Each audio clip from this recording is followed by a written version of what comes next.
지난주부터 시작한 우리 하나님은 나를 포기하지 않는, 끝까지 포기하지 않는 하나님에 대해서 우리가 함께 책을 읽고 말씀을 나눕니다.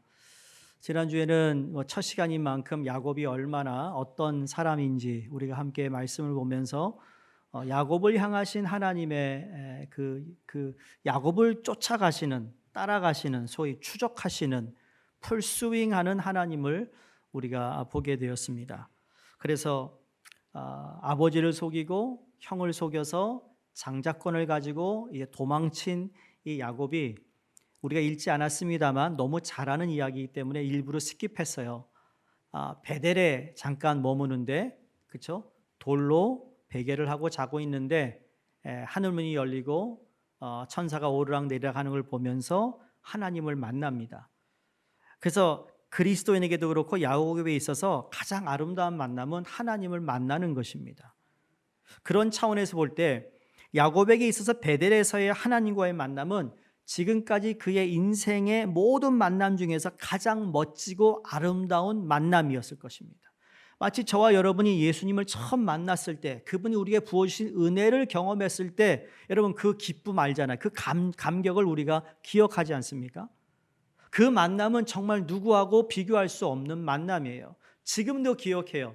제가 고등학교 때 저는 미국 오자마자 내가 뭐 하겠다고 딱 꿈이 이렇게 정확하게 있었어요. 그래서 그걸 위해 공부를 계속하다가 고등학교 2학년 때 하나님이 저를 부르셨잖아요. 그러고 나서 내가 앞으로 공부하겠다가 다 내려놓고 신학교 갈 준비를 했어요. 근데 그때 혼란스럽고 도대체 나는 이걸 가기를 원하는데 하나님이 또 다른 계획이 있어서 그 콜링에 내가 순종하기까지는 시간이 걸려요. 1년이라는 시간이 걸렸어요. 마지막 제가 하나님께 서렌더 했을 때 내게 왔던 그 평안, 그래서 아무것도 염려하지 말고 모든 일에 기도와 간구로 너희 구할 것을 감사함으로 하나님께 아뢰라. 그리하면 모든 지각에 뛰어나신 하나님의 그 평강이 내 마음과 생각을 지켜주셔서 그때 제가 그 콜링에 아멘한 거거든요. 그때 만났던 하나님은 지금도, 그때 그 감격은요, 지금도 내가 알고 있는 하나님, 그 어떤 하나님, 하나님과의 만남 속에서 가장 진했어요. 가장 진한 거였어요. 그 만남이 그렇게 중요하다라는 거죠. 그 만남이 있으니까 여러분, 목회하는 저도 이런 일 저런 일을 만나도 끝까지 갈 수 있는 것은 하나님의 나를 만나주셨고 하나님의 나를 부르셨다는 확신이 있기 때문이거든요. 여러분, 우리가 그리스도인으로 살아가는데 하나님을 만난 그 만남이 우리에게 확실하게 있어야 우리도 이 길을 갈 수 있거든요. 그 베델에서 야곱이 하나님을 만났을 때 하나님이 그에게 이렇게 얘기합니다. 내가 너와 함께 할 것이야. 내가 너를 지켜줄 것이야. 너를 이끌어 줄 것이야. 그리고 너를 떠나지 않을 것이라고 약속을 하세요. 이때 야곱은 자신을 죽이려는 형 에서의 그 살기를, 에서의 그 정말 자기를 죽이려고 했던 그 밤 도주해서 하나님과의 만남이 너무나 큰 힘이 되었을 것입니다. 외삼촌 라반이 살고 있는 하란까지 걸어가는 야곱의 발걸음은 자기 아버지 집에서 도망 나왔을 때의 발걸음보다 훨씬 가벼운 마음으로 아마 삼촌 집에까지 가게 되었을 것이라는 거죠. 드디어 한 달 이상의 여정을 마치고 외삼촌 라반이 살고 있는 하란 땅에 도착합니다. 자기가 살고 있던 땅에서 하란 땅까지는 800km니까 여러분 한 달 이상 걸렸다라는 게 맞을 겁니다. 마을에 도착했을 때 야곱의 심중에는 형을 피해 멀리 도망해 왔다는 안도의 마음이 있었을 것이고, 동시에 부모님이 자신을 그곳에 보낸 목적, 특히 자기 어머니가 삼촌 집 하란에 가라고 했을 때는 아마 삼촌의 품에 품겨 좀 더 보호를 받고 좀 더 편하게, 또 그 중에 신부감을 맞이하게 될 것이라는 설레는 마음도 있었을 것이라는 거죠. 그러나 여러분, 잊지 말아야 할 중요한 사실이 있습니다. 하나님이 야곱에게 그냥 하란 땅에 가서 살라고 하신 것이 아니라 이것 또한 하나님의 계획 가운데 야곱이 하나님으로부터 정말 네가 배워야 할 교훈이 있다라는 것을 전제하고 있다라는 것을 잊어서는 안 된다는 겁니다. 하란 지역으로 데려갔다는 이 점에서 물론 야곱의 어머니가 그 땅으로 가라고 했고 그 어머니가 그쪽에 가서라고는 계획을 세웠겠지만 그러나 여러분 이 모든 뒤에서 하나님께서 그 일을 주관하고 계셨고 이 일을 통하여 야곱으로 하여금 꼭 그가 배워야 할 레슨이 있다라는 거죠. 교훈은 받아야 되는 것이고 그의 삶이 이 앞으로 일어나는 14년 플러스 6년 해서 20년이라는 세월에 하나님 야곱아 네가 네 자신을 볼 때가 되었다라는 것을 그에게 이야기하고 있어요. 여러분 만약에 베델에서 야곱이 하나님을 만나지 않았다면 앞으로 20년 동안 그가 겪어야 할 그 모든 어려움과 환난을 여러분 절대로 이겨낼 수 없었을 것입니다. 이건 너무 중요한 사실이에요. 성경에 항상 이렇게 나와요. 예수님이 이제 공생애를 시작하실 때 인간의 몸을 가지고 이 땅에 오셨잖아요. 40일 금식을 나가십니다. 그리고 40일 금식을 하고 난 다음에 3번이나 사단의 유혹을 받아요. 그리고 난 후에 세례 요한에게 세례를 받으면서 이는 내가 사랑하는 아들이다 말씀이 있고 성령이 비둘기같이 내려 예수님이 확인을 받습니다. 아버지가 사랑하는 아들이다.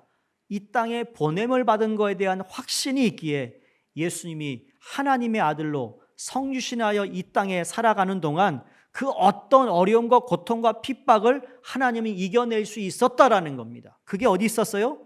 하나님이 나를 사랑하시는 거였어요.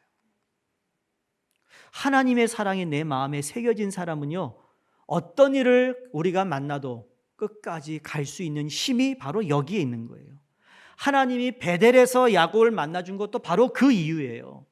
하나님이 여러분의 삶 가운데 어려움이 있는데 어려움과 여러분을 만나 주었다면 여러분 그건 하나님께서 여러분에게 어려움이 앞으로도 있을 건데 그래도 염려하지 마. 왜? 내가 너와 함께 할 거야. 내가 너를 떠나지 않을 거야. 내가 너를 이끌어 줄 거야. 내가 너를 지켜줄 거야 라는 이 약속의 말씀이 우리에게 동일하게 허락하신 말씀이라고 믿습니다. 자, 그래서 이제 야곱이 하란으로 갑니다. 하나님은 그 하란 땅에서 야곱아 이제 체중계에 올라갈 때가 되었고 네가 거울을 들여다봐야 할 때가 되었고 속도 측정기를 통해 네가 지금 가고 있는 이 속도가 맞는지 안 맞는지 확인시켜 주시기 위한 하나님의 계획이었다라는 거죠. 시간이 흐릅니다. 야곱이 외삼촌 집에 간 지 한 달이 좀 지났나요? 이때 라반이 야곱에게 제안을 하죠. 어떤 제안인가 하면 15절에 내가 비록 내 생질이나 어찌 그저 내 일을 하겠느냐 내 품삯을 어떻게 할지 내게 말하라. 여러분 요즘의 시각으로 보면 조카에게 그냥 일을 시키지 않고 일당을 준다는 그 삼촌 좋은 삼촌이잖아요. 그렇죠? 여러분이 어디서 거기서 모르겠어요. 옛날에는 그런 일이 많잖아요. 시골에 있다가 친척 집에 올라갔는데 방을 줘가지고 너 여기서 그래 잘 지내. 근데 네가 일을 하면 내가 일당 줄 테니까 걱정하지 마. 이러면 얼마나 고마워요. 근데 그 당시는요 이게 고마운 일이 아니었어요. 산촌 집에 가족이 가서 살 때는요 무조건 다 먹어도 되고 무조건 다 해도 되는 그러한 권한이 주어진 거예요. 그런데 삼촌이 와가지고 야, 너 일하면 내 일당 줄게. 이건요 모욕적인 얘기예요. 가족이 아니라는 거예요. 가족인데 가족이 아닌 거예요. 다시 말해 지금 외삼촌과 조카의 가족 관계가 아니라 고용주와 고용인의 경제적 관계로 강동시키려고 했던 것으로 보인다는 거죠. 그러나 지금 이 상황에 야곱의 입장에서 보면 정말 상당히 언짢은 상황이 아닐 수 없습니다. 외삼촌이 자신을 조카로 생각한다면 자신이 온 목적대로 결혼시켜 가정을 시작할 수 있도록 도와주어야 하는데 오히려 자신을 한낱 일꾼으로 치부하고 있기 때문이죠. 근데 어이없게도 라반은 그 야곱의 약한 점을 노렸습니다. 약한 점이 뭘까요? 라헬을 끔찍하게 좋아했어요. 라헬을 너무 좋아했어요. 라헬을 그냥 사랑했어요. 그래서 이 삼촌이 보통 사람이 아니에요. 만약에 소위 우리 한국말에 뛰는 놈 위에 나는 놈이 있다는 처럼 야곱이 뛰는 놈이었으면 라반은 나는 놈이었어요. 그런 정도로 라반이 딱 이 눈치를 보니까 얘가 내 딸을 너무 좋아하네. 그랬더니 어떡합니까? 이때다. 너 나를 위해 이래라. 그러면 이 제안을 하면 받아들일 줄 알았어요. 정말 근데 의도했던 대로 야곱이 덜썩 제안을 수용합니다. 야곱도 보통 아니잖아요. 뭐 무료로 일해야 되는 것이 가족 관계인데 돈 준다니까 더 좋은 거죠. 뭐 이런 삼촌이 어딨어? 잘 됐다 삼촌아. 내 돈을 내가 모아야지. 그런 생각으로 시작합니다. 그런데 참 외삼촌에게 이렇게 합니다. 라헬을 주겠다고 약속하면 내가 7년 무보수로 외삼촌이 일한대요. 이건 또 무슨 말이야? 돈을 밝히는 야곱이 말이에요. 절대로 공짜가 없는 야곱이 그렇게 내가 오늘 일당을 받고 하겠다고 그러는데 삼촌의 마음에 들기 위해서 라헬을 위해 무보수로 일한답니다. 몇 년을요? 7년을. 여러분 7년 무보수로 일할 사람 있어요? 없어요. 나도 모르겠어. 결국 그날 이후로 야곱은 오직 사랑하는 라헬을 얻기 위해 7년을 수고롭게 일합니다. 오늘 본문 보세요. 20절에 야곱이 라헬을 위하여 7년 동안 라반을 섬겼으나 그를 사랑하는 까닭에 7년을 며칠까지 여겼더라. 이게 사랑의 힘인 것 같습니다. 우리 남자 성도님들, 우리 배우자 되는 분에게 야, 2년이 이틀밖에 아니었어. 그렇게 얘기하는 분이 계세요? 있겠죠. 네, 있을 거예요. 네. 근데 여러분 7년 보통 일이 아닙니다. 여러분 7년 연애하고 결혼한 분 계세요? 10년 하셨죠? 7년 한 분 계세요. 네, 손 드셨어요. 궁금하면 나한테 물어보세요. 누군지 알려드릴 테니까. 나만 본 것 같아. 7년 일했어요. 7년. 참 사랑의 힘이 되게 큰 것 같습니다. 머슴처럼 일했던 그 7년의 세월을 며칠처럼 여겼을 정도로 라헬을 사랑했다. 참 야곱도요. 사랑꾼이에요. 사랑꾼. 2008년에 영국의 리서치 그 전문 사이트인 원폴이라는 곳에서 5,000명의 커플들을 대상으로 설문조사한 결과가 있었습니다. 결혼한 부부들이 서로에게 가지는 로맨틱한 감정의 지속기간이 얼마나 되느냐라는 질문이었습니다. 결혼했는데 여전히 시간이 가도 참 로맨틱한 감정을 유지하고 지속적으로 참 사랑을 표현하고 그런 기간이 어떻게 되냐 했더니 여러분 2년 6개월 25일이래요.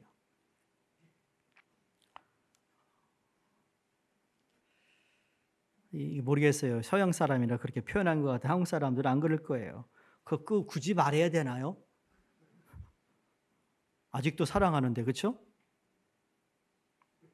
말이 없어.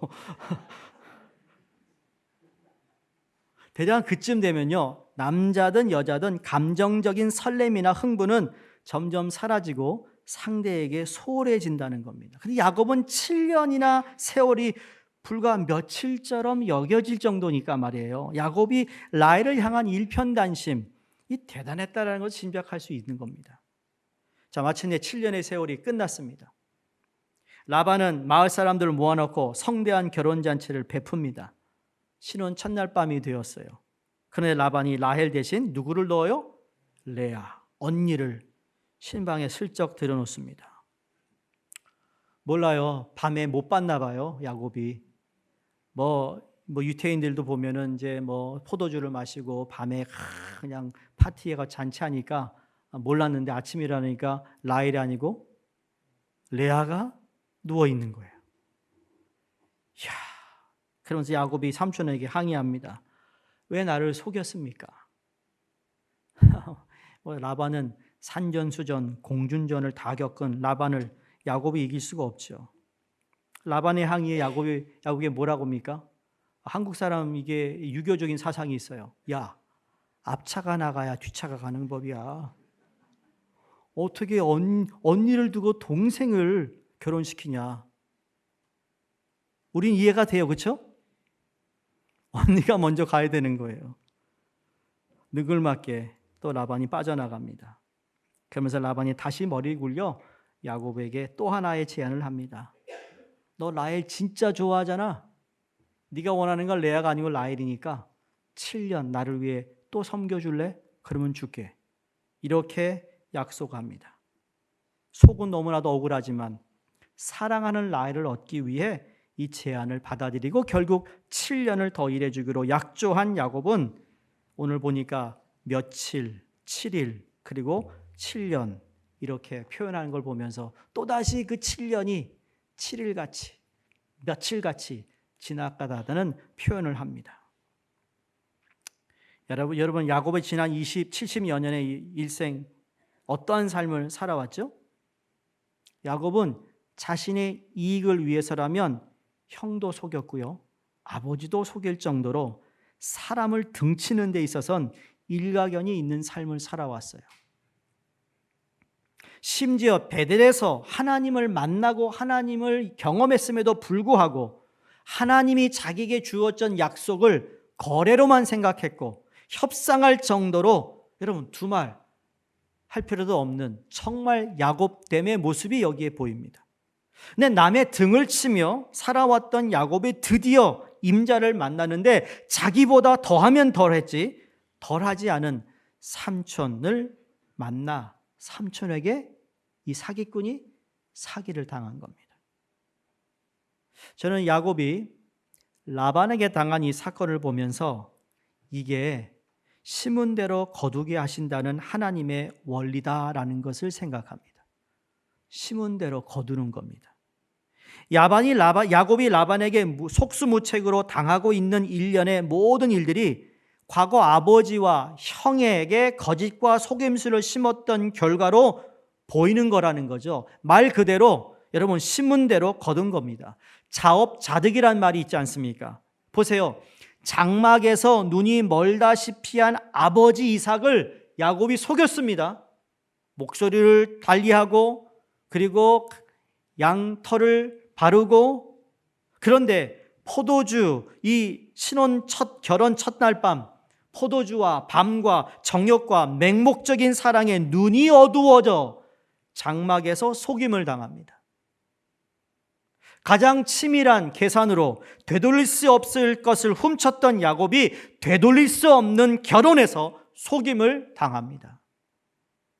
장자가 첫째가 되어야 한다는 전통을 못마땅해 하며 거부했던 야곱이 언니보다 아우를 먼저 주는 것을 잘못됐다라는 라반의 설명에 넘어가게 됩니다.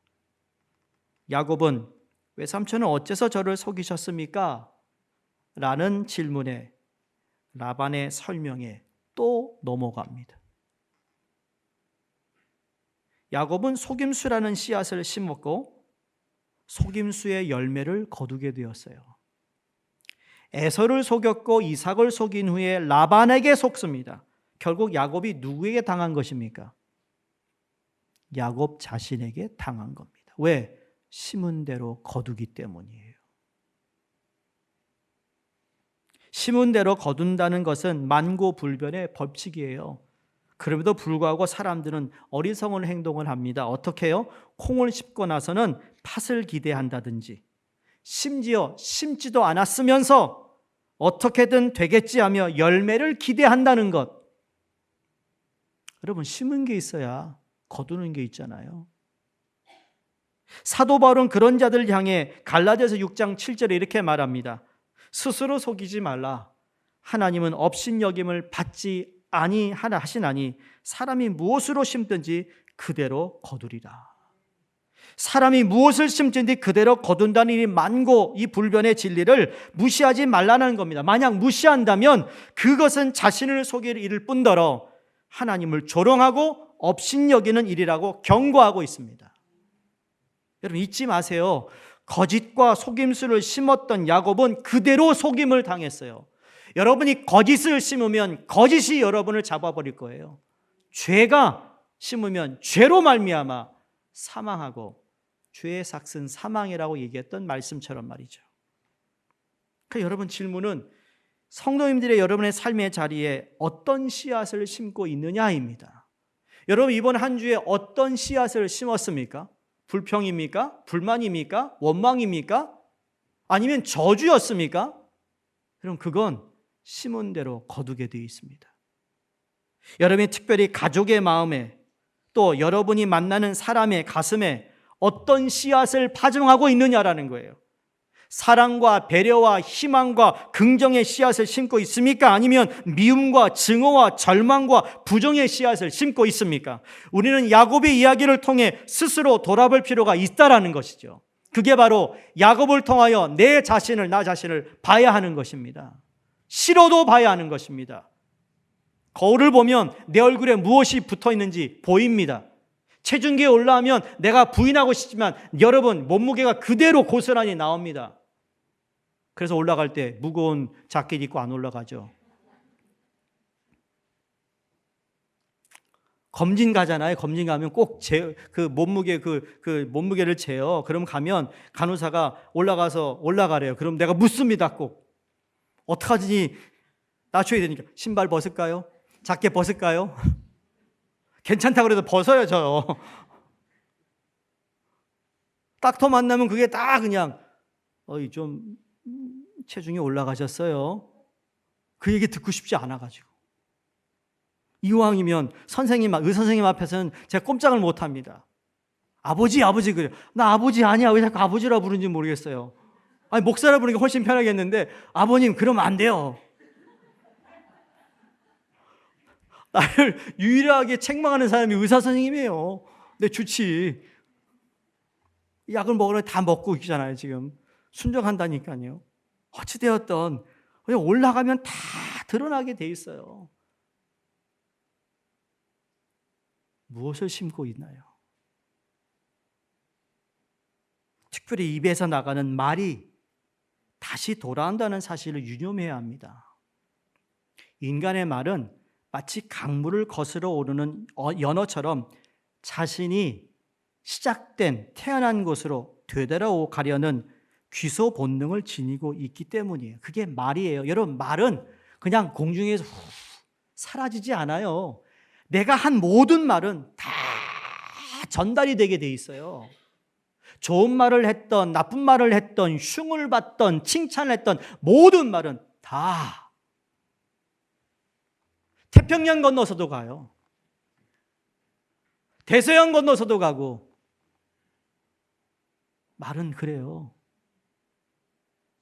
돌고 돌아 어느새 내 말을 뱉은 사람의 귀와 몸으로 되돌아오기 마련이에요. 그렇게 내가 누군가를 향해 사랑과 배려와 또 희망과 긍정의 말을 파종했다면 그 말은 다시 돌아와 나를 세워줍니다. 그런데 미움과 증오와 절망과 부정의 말을 파종했다면 그 말은 다시 내게 돌아와 나를 어렵게 만드는 거예요. 그게 말이에요. 사람이 무엇으로 심든지 그대로 거둔다는 하나님의 말씀을 마음에 새겨 여러분 주변 사람들에게 사랑과 배려와 또 희망과 긍정의 씨앗을 파종하는 축복의 사람이 되기를 주의 이름으로 축원합니다. 하나님은 야곱에게 여러 차례 메시지를 보냈습니다. 너 그렇게 살지 말라는 메시지였어요.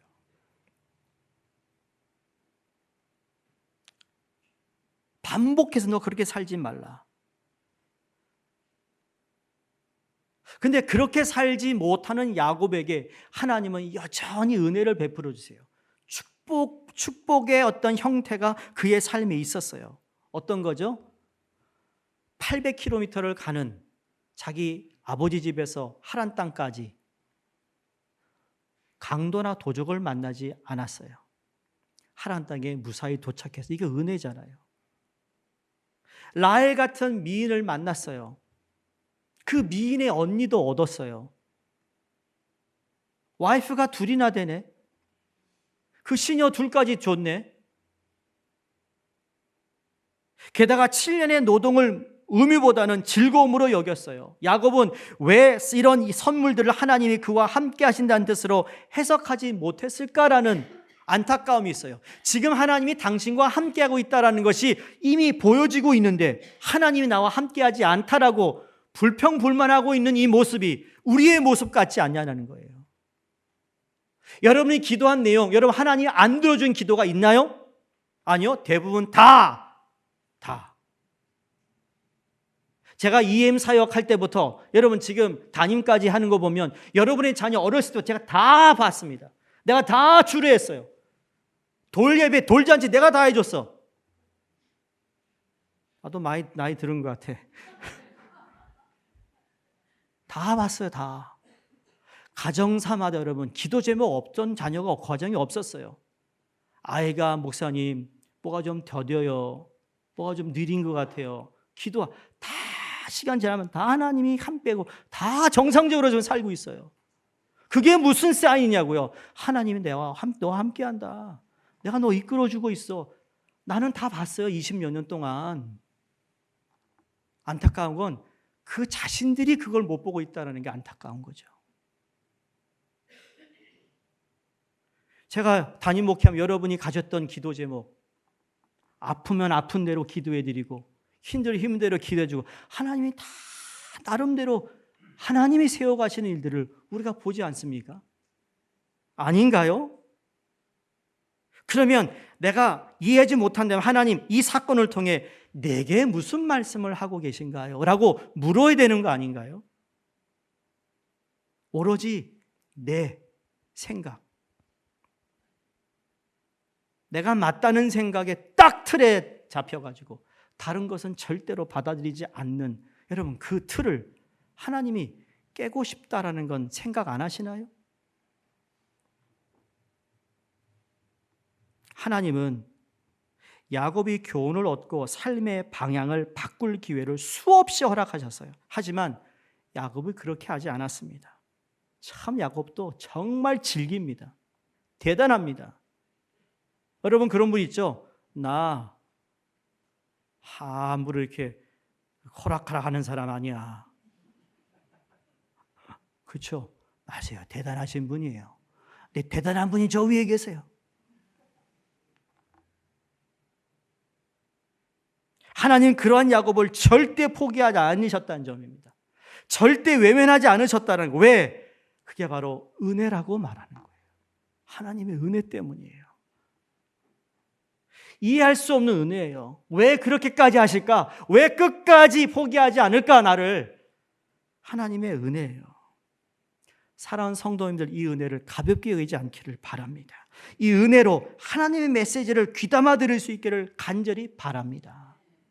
자, 지금 하나님이 야곱과 지금 대상이 야곱이에요. 야곱을 어떻게 하든지 하나님 앞에 순종하게 하고 복종시켜 하나님의 뜻을 이루고자 하는 그 야곱입니다. 그런데 오늘 마지막 부분, 레아가 내 아들을 낳는데 이 내용이 왜 중요한가?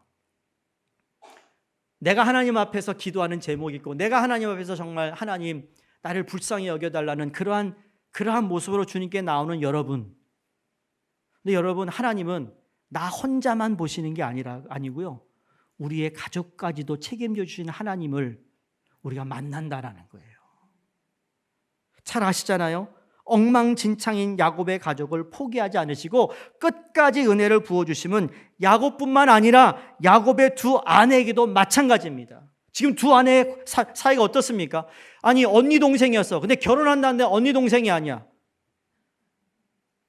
죽일, 살릴 그게 돼버렸어. 그리고 그냥 거기에 치열하게 경쟁이 벌어졌습니다. 여자가 달려듭니다. 서로. 이게 무서워요. 남자는 푹 치고 미안해. 그러면 달 텐데 이게 또 아닌 거예요. 우리가 한나 어머니를 봐도 알잖아요. 분인 나가 그렇게 못 살굽니다. 애기 못 낳은 것 때문에 그렇게 힘들어 하는데 지금 야곱이 마주치고 있는 억울한 상황들, 외삼촌 라반의 계략에 다 속아 넘어간 이 야곱이 힘들어 하는데 여러분 야곱만 힘든 게 아니에요. 야곱 때문에 이 두 여인도 힘든 거예요.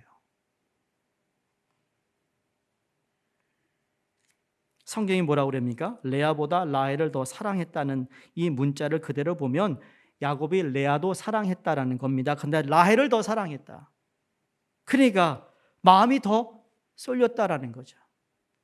바로 여기가 기분 상하는 거예요. 왜? 비교당하기 때문에. 비교당하는 것이 가장 자존심 상하는 일이잖아요. 분명히 이 거절당한 레아의 입장에서 비교당하고 있는 상황이 견딜 수 없던 겁니다. 남편의 사랑이 저 여인에게 빡 뺏겼다는 생각, 분명 가슴에 피멍이 드는 아픔이었을 것이고 그로 인해 질투심이나 복수심도 발동되었을 것입니다. 아마 거절당한 경험이 있는 사람이라면 레아의 이 짙은 삶의 그늘을 이해할 겁니다. 그런데 감사한 것은 하나님께서 레아의 그 쓰라린 아픔을 헤아리고 계셨다라는 거예요. 여러분, 여러분이 겪고 있는 그 아픔을 하나님이 모른다고 생각하세요? 하나님 다 알고 계세요. 지금 야곱을 이야기하고 있지만 야곱과 연관된 가족들까지도 하나님이 지금 헤아리고 계세요. 야곱이 라헬에게 마음을 쓰는 동안 하나님께서는 거절의 아픔을 가슴에 피멍에 든 레아를 챙기고 있어요. 그래서 29장 31절에 여호와께서 레아가 사랑받지 못함을 보셨고 그의 태를 여셨으나 라헬은 자녀가 없었더라. 무엇을 말합니까? 야곱은 레아를 쳐다보지도 않고 그녀에게 관심조차 주지 않았을지라도 하나님은 레아를 바라보며 그녀에게 관심을 갖고 계셨다. 내가 때로는 하나님 앞에 제대로 살지 못하는 삶임에도 불구하고 하나님이 내 자식들, 내 생업을 책임져 주시는 하나님 경험하시지 않았습니까? 여러분이 그렇게 신앙생활 잘해가지고 여러분 자녀가 잘 됐습니까? 여러분이 그렇게 열심히 뒷바라지해서 여러분 자녀들이 지금까지 성장했나요? 아니요. 하나님의 은혜라니까요. 그걸 인정하셔야 돼요. 내가 이민 생활하면서 영어도 안 돼, 문화도 몰라. 그래가지고 뭐 학교 어쨌든 학원에 보내고 열심히 대학 가고 하고 직장 생활 위해서 그거 하나님이 돌보신 거잖아요.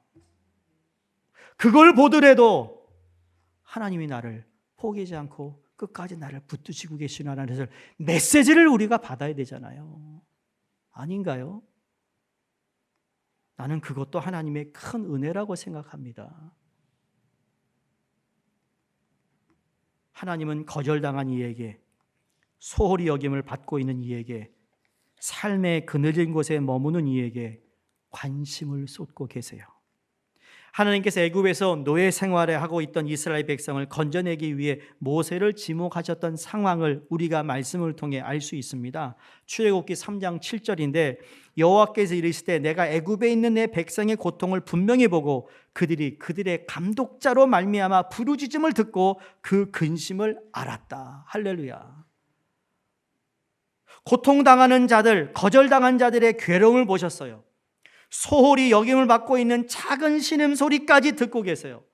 삶의 그늘진 곳에 머물던 자들의 염려와 근심을 알고 계셨어요. 바로 그 하나님께서 거절의 고통에서 이 가슴에 피멍이 든 레아의 신음소리를 듣고 태의 문을 열어주신 것, 연달아 4명의 아들을 허락하신 것, 하나님의 은혜입니다. 여러분이 사순절 묵상 말씀을 읽는 캘린더를 여러분에게 사순절 첫 주에 나눠드렸으면 아실 겁니다. 이번 주에 여러분이 읽은 말씀 가운데 마태복음 18장이 있어요.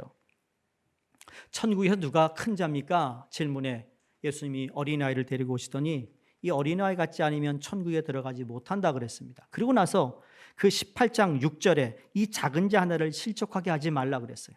같은 장 10절에 이 작은 자 하나도 없이 여기지 말라 그랬어요. 그리고 같은 장 14절에 이 작은 자 중에 하나라도 잃는 것은 하늘에 계신 너의 아버지의 뜻이 아니라 그랬어요. 작은 자가 누굴까요, 여러분? 신체가 작은 자를 나라고 얘기할까요?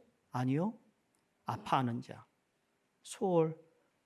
소외감, 거절당한 이 사회에서 정말 사람들이 별로 알아주지 않는 자, 관심받지 못하는 자, 그들을 실족시키지 말라, 없이 여기지 말라. 그 한 사람이라도 잃는다면 하늘에 계신 아버지의 뜻이 아니다. 성도님들, 우리는 그 누구도 잃어서도 안 됩니다. 우리는 그 누구를 실족시켜서 안 됩니다. 우리는 그 누구도 업신여겨서는 안 됩니다. 왜? 하나님 앞에서 다 귀한 존재입니다. 모두가 다 나를 포기하지 않은 하나님이 나를 쫓아오시기 때문이에요. 여러분, 주위를 돌아보세요. 그 어느 누구도 하나님이 포기하지 않은 사람들이에요. 근데 감히 내가 어떻게 그 사람을 포기하냐고요. 하나님의 뜻이 아니라는 것을 우리는 깨달아야 된다는 겁니다. 자, 그러면서 레아의 삶에 완전히 역전을 하나님이 가져오시는데 그 아들들의 이름을 통해 우리가 알 수 있습니다. 큰 아들의 이름이 뭐입니까? 르우벤입니다. 보라, 아들이다라는 의미입니다. 거절당한 자신의 괴로움을 보고 아들을 주셨다. 그래서 르우벤. 둘째 아들은 시므온입니다. 시므온은 듣다라는 의미인데 하나님께서 거절당한 자신의 신음소리를 들으셨다. 셋째 아이는 레위입니다. 연합하다는 의미인데 남편 야곱이 자신의 참모습을 알게 되어 자신과 연합하게 될 것이다. 그 소원을 담아 이름을 지었어요. 르우벤, 시므온, 레위는 거절당한 자의 피멍과 염원이 담긴 이름이었던 셈입니다. 레아의 입장에서 보면 남편 야곱에게 자신을 보여달라, 나를 좀 봐달라 그랬어요. 둘째 아들을 놓으면서 내 말을 좀 들어달라. 그리고 마지막 나와 함께 연합하여 나를 좀 알아달라 라는 그러한 사인이었던 거죠. 여러분, 상처가 얼마나 컸을까요? 사실 거절당한 상처가 클수록 자기도 모르는 사이 여러분 내면에 쓴뿌리가 이렇게 올라오게 돼 있어요.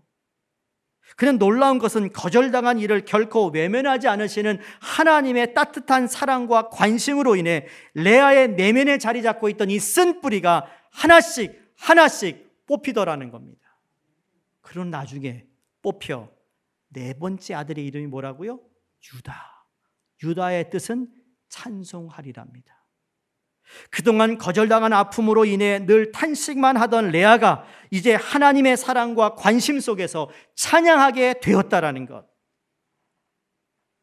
성전 미문에 있던 안진뱅이 내게 있는 예수 그리스도로 일어나 걸어라 했던 그 안진뱅이 일어나자마자 성전에 들어가서 뭐 했습니까? 하나님을 예배하며 찬양했습니다.